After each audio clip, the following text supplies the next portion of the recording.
Good morning મિત્રો, આપણે જઈ રહ્યા છીએ ગામે અને જો એક સરસ મજાનો નજારો બતાવું. અહીંયા જુઓ, સામે સરસ મજાનો ટાવર દેખાય છે. જુઓ,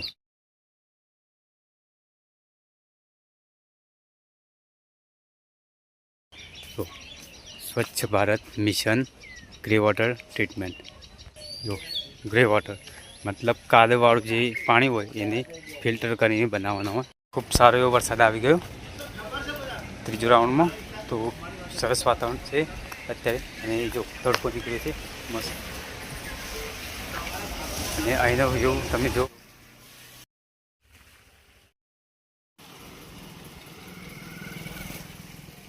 રાત્રે સારો એવો વરસાદ આવી ગયો.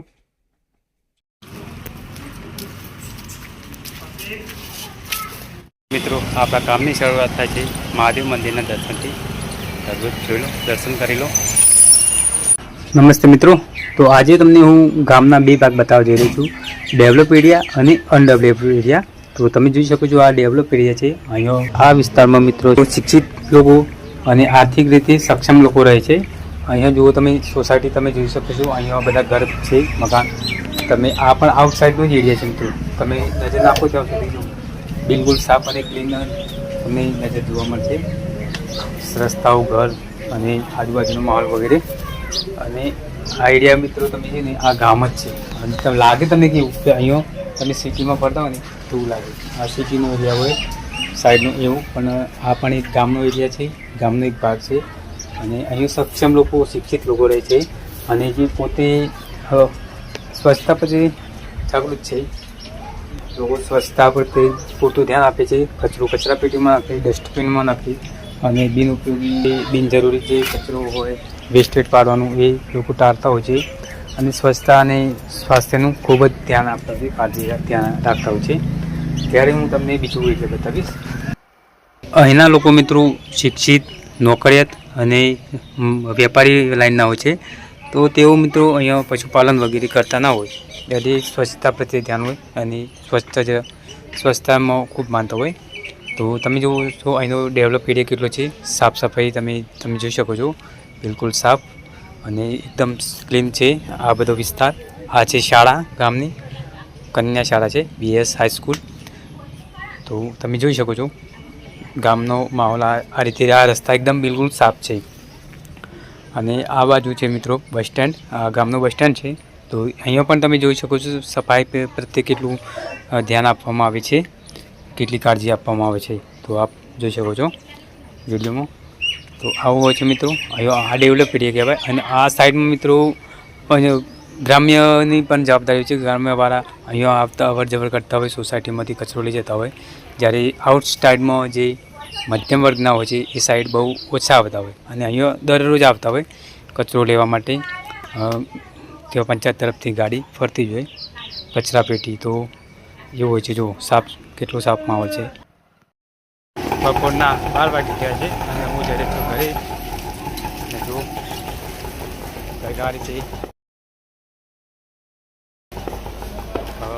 ગ્રાવીને લેતા જાવ છે મજૂર. નાનો એવો પણ પોતાનો ધંધો કરતા હોય છે અહીંયા ગામમાં. આજુબાજુમાં ઘરેથી ભંગાર જેવું ઉઘરાવી દે, ભંગારની દુકાનમાં આપી દે અને પોતાની રોજી મેળવતા હોય છે. તો આ રીતે કામ કરતા હોય છે બધા. અને અહીંયા જો કાલે ઘર મેં બતાવ્યું એ ઘણું એવું તૂટી ગયું છે. નવું બનશે, હવે રિનોવેશન થશે, નવું મકાન બનશે. ત્યાં ઘર માલિક તરફથી થોડી પડાય છે. પાણી ઓવરફ્લો થઈને બહાર આવે છે.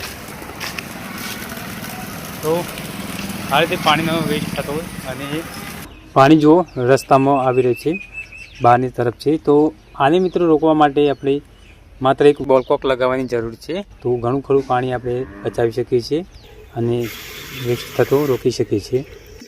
અહીંયા કેવો મિત્રો જો પશુપાલનવાળા અને મજૂરી વર્ગવાળા, ખેતીવાળા લોકો હોય, એટલે આમાં શું છે કે ઘર આગળ બધા સાધન પડ્યા હોય. રસ્તા ગ્રામ્ય જીવન એવું હોય, ઘર હોય અને ઘરની બાજુમાં જો ઉકરડા હોય. તમને બતાવો, જો આ ઘર જો, એટલે પશુપાલન પર જીવતા વ્યક્તિઓ ખેડૂતો વગેરેની ઘરે આગળ આવી રહી હોય તો એમને થોડુંક સાફ સફાઈમાં એવું ના હોય કે ધ્યાન ના આપતા હોય, પણ જગ્યા ના અભાવના કારણે અને પશુપાલન સાચવવાનું એટલે આ રીતે થોડુંક એડજસ્ટ કરી લેતા હોય છે. આપણે જ્યારે બજારમાંથી કોઈ વસ્તુ ખરીદવા જઈએ ત્યારે પ્લાસ્ટિક બેગનો ઉપયોગ કરતા હોઈએ છીએ. ઘરેથી વસ્તુ નથી લઈ જતા તો પ્લાસ્ટિક બેગનો ઉપયોગમાં શું થાય છે કે લાવીએ અને વસ્તુનો ઉપયોગ કરીને પ્લાસ્ટિક જે હોય તે આપણે ફેંકી દેતા હોઈએ છીએ. તો એનાથી આપણે શું થાય કે ઘણું બધું આવું પ્લાસ્ટિક ભેગું થતું હોય છે. અને રસ્તામાં પવનના લીધે ઉડીને આવતું હોય અથવા તો આપણે એકઠું થાય એટલે અહીંયા આ રીતે કોઈ બિનઉપયોગી જગ્યાઓ ત્યાં ફેંકી દેતા હોય છે. તો ઘણો આ રીતે કચરો ભેગો થતો હોય છે. તો એક રીતે પ્રકૃતિને પોલ્યુશન જ ફેલાય છે પ્રકૃતિમાં, તો પ્રકૃતિને નુકસાન કરે છે. તો અને આપણને પણ નુકસાન થાય. તો આમાં શું છે કે આપણે એક કામ કરી શકીએ કે જો આમે બી પ્લાસ્ટિક પડી રહેશે તો બી આપણે પોલ્યુશન અને કચરો દેખાવાનો છે એનાથી સળગાવી દો એકઠું કરીને, તો આપણું એરિયા પણ સ્વસ્થ રહે, આપણે પણ સ્વસ્થ રહીએ, ગામ પણ સ્વસ્થ અને સ્વચ્છ દેખાય. તો આપણે એક નાગરિક તરીકે આ એક કામ કરવું જોઈએ. અને આ બાજુમાં લોકોને કેવું હોય, કોઈ આવે ના આવે નાના નાના એરિયામાં કોઈ દૂર ટ્રેક્ટર આવે ના એટલે આવું કચરા થતા હોય, જાતે નક્કી આપતા હોય બધા.